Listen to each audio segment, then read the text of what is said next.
সকাল সকাল করে নেবো ছোলা ডাল আর রুটি, তাই জন্য রাত্রেবেলায় তো ছোলা ডালটা ভিজিয়ে রেখেছিলাম এবং সকালবেলা প্রেশারে সিদ্ধ করে নিয়ে ফোড়নে দিয়েছিলাম শুকনো লঙ্কা, তেজপাতা, জিরে এবং তারপরে গ্রেট করা আদা দিয়ে একটু জিরে গুঁড়ো, লঙ্কার গুঁড়ো, হলুদ গুঁড়ো দিয়ে ভালো করে মশলা কষিয়ে ওর মধ্যে ছোলার ডালটা দিয়ে দিয়েছিলাম।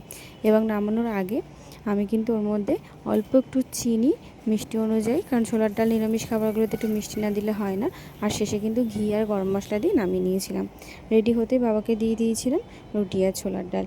আজকে আমি আর বেশি কিছু টিফিন করিনি। আজকে যেহেতু আগের রোববার আমি ওই ঘরটা ঝেড়েছিলাম, তাই আজকে ভাবলাম এই রোববারটাও এই ঘরটা ঝেড়ে নিই।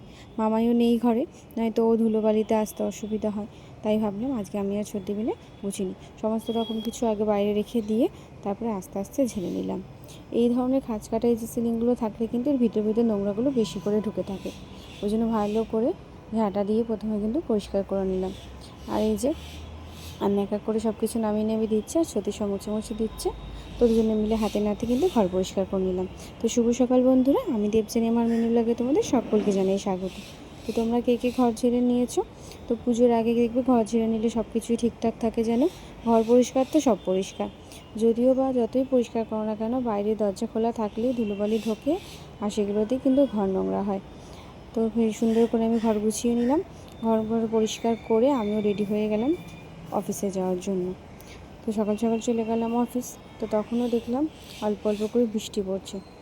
তো এই যে সারাদিন কাটানোর পর চলে গেলাম বাড়ি রাত্রেবেলা।